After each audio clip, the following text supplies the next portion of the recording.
Hey, you guys. I am at work right now. So blessed, highly favored, very, very grateful to be alive, very, very grateful to be at a job that's paying me. Right now, there's not a lot going on because of the fires and things like that. There's a lot of evacuations around LA.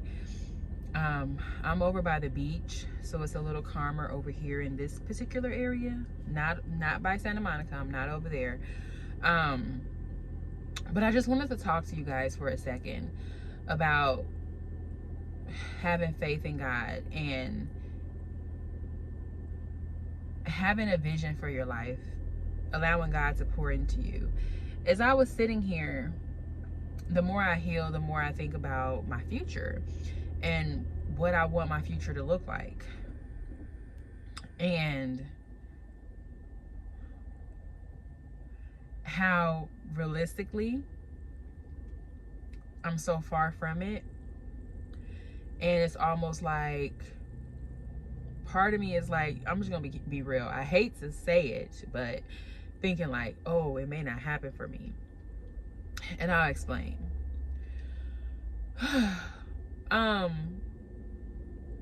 When I was a little girl, I wanted children.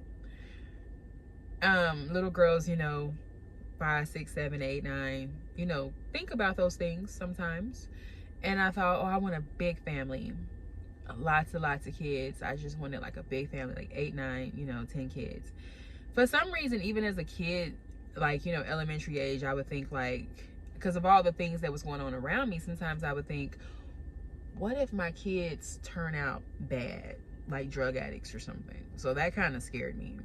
And then I thought, like, what if, like, I don't want to die alone, but what if, my kids change their mind and don't want to help me? I used to think about stuff like that. But I still desired to have a big family. And as I got older, by the time I became a teenager, I really didn't want kids. Like, when I would look at my mom, because we had such a bad relationship, and she made parenting look very stressful. I mean, she would rage out a lot of times, yelling and screaming and crying and manipulating. Y'all don't love me. Y'all don't love me. And I'm just like, oh, okay. So one time I did tell her, like, I don't want kids. I do not want to be like you. Like, I don't. At that time, I didn't feel like I would be a good parent. And in my young adult life, because I wasn't dating and I had no prospects, it was no reason to really think about it. It was no reason to even like pray about it. It was just like, I don't think I want kids, And so for a long time, that was the energy I kept. And then I began my healing journey. I began unpacking a lot of things. I continued to work and develop myself in the mental health field, taking a lot of those tools and applying it to my life. And as I began to heal and things like that, I just began to grow. And one day I realized, like, which was really last year, I woke up one day and was like, I'm 37. I didn't have kids. When am I gonna have kids? My mom my whole life had praised me for not having kids, because she was so used to seeing like teenagers have kids or like people have kids and fall on hard times. So she was always like, Joy don't have no kids. She don't have none. Good, Joy, good job. And because I wasn't like present, I would just be like, okay. So literally, the upbringing I had was traumatic, that influenced my decision to not want kids. And then I didn't have any like role models or anyone to talk to me about the ideal of marriage, or when do you want to get married, or what do you see for your future when it comes to this.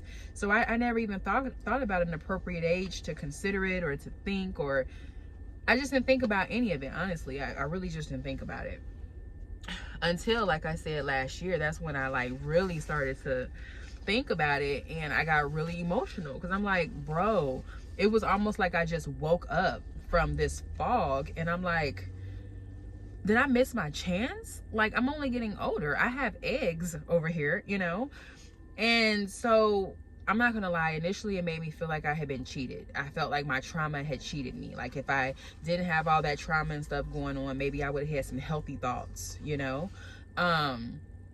And then I started to develop like, I guess you could say baby fever, you know, thinking about children and like, wow, I do feel like now I have so much to offer and I would make a wonderful parent. And thinking like, oh, I may not get the chance. And also being married, I would like to be married with my children and you know, have a whole family. And what I'm in this season, I have to remember, and I want to encourage somebody else. If God has put this in my heart, if this is something that I feel, something that I want, that I desire, take it to God. Pray about it. Man, I'm not gonna lie, I don't really pray about it. I don't. I hope for it, I wish for it, I think about it, not too hard. And I really do not consult God about it, because I get insecure about it. Part of me thinks like, maybe he doesn't want that for me. Maybe, like, you know, I don't want something that he doesn't want for me. Maybe he doesn't want that for me. But I think honestly, that's just me thinking less of myself, you know, not understanding God's grace. Yes, he knows where I came from because he was there with me. You know what I mean? Like, he knows my upbringing, he knows my struggles, he knows my insecurities, he knows it all. And it's not too late. You know, culture, that's the thing, battling culture and kingdom. Like, culture would say it's too late for me, I'm too old, when you gonna get married? Like, literally, you'll be in menopause before that happens. Like, it's just not gonna happen for you. You missed the boat, you know, unless you want to go at it alone or something like that and go to a sperm bank. You've missed the boat. Not to mention, I'm not even financially in a position to take care of a child. So it's like, girl, you're done. That's what society would say. That's what my first mind looks at and sees and feels and understands, you know. But then I think about God. I think about his miracles. I think about his mercies. I think about the way that he's developed me, the way he's groomed me up to be who I am at this very moment, to even be having this conversation with the whole internet. So in those moments, I have to understand, like, I've never had like a vision for my life. I've never really had something and watched it be manifested. Something so large. I've never birthed something so big. This whole vision, these children, this would be, this family that I don't have, this husband, these children, would be like the biggest blessing of my life, the biggest accomplishment, the biggest, I don't even know what to call it. It's kind of weird calling it an accomplishment, but it would be like the biggest blessing, the biggest birthing that I've ever had. So for me to hold it and to nurture it in my heart and to work alongside God to manifest it, to prepare for it, I think it's overwhelming, but it's necessary. It's necessary for me to stay positive. It's necessary for me to pray. It's necessary for me to fast for it. And not look at the other people around me who are raising families. I am not gonna lie to y'all, I snooped on an old friend's page. Me and her are so opposite.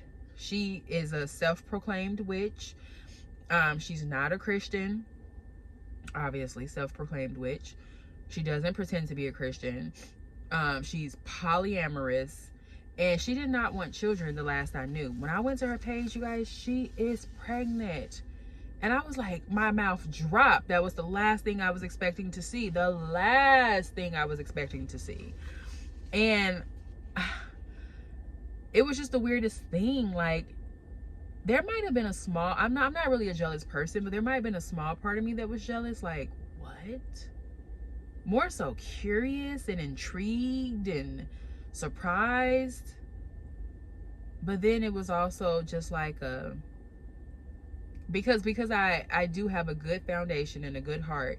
It was like, Joy, don't even start to compare yourself. Don't even you start.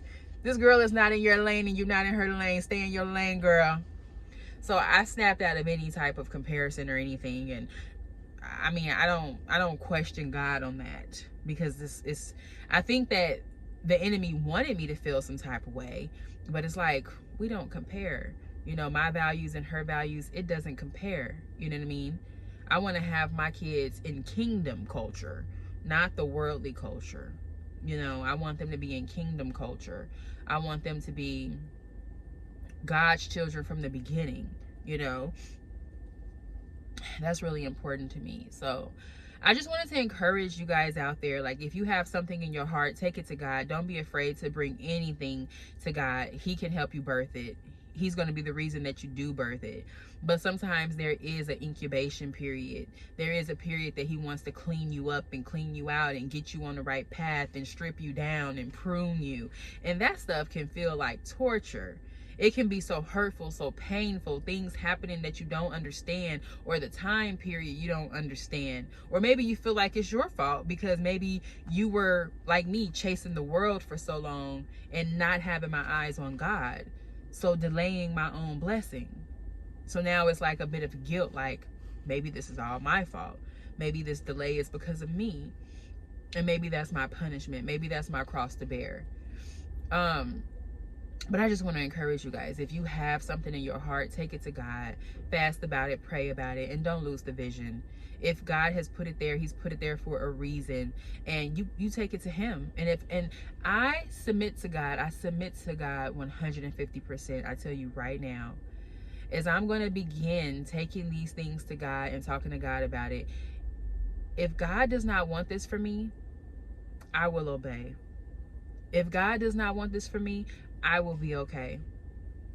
Because my love, that's another thing. My love is greater for God than anything else. I don't worship or put on an idol any type of marriage or children or anything like that. God is my idol, not anything else.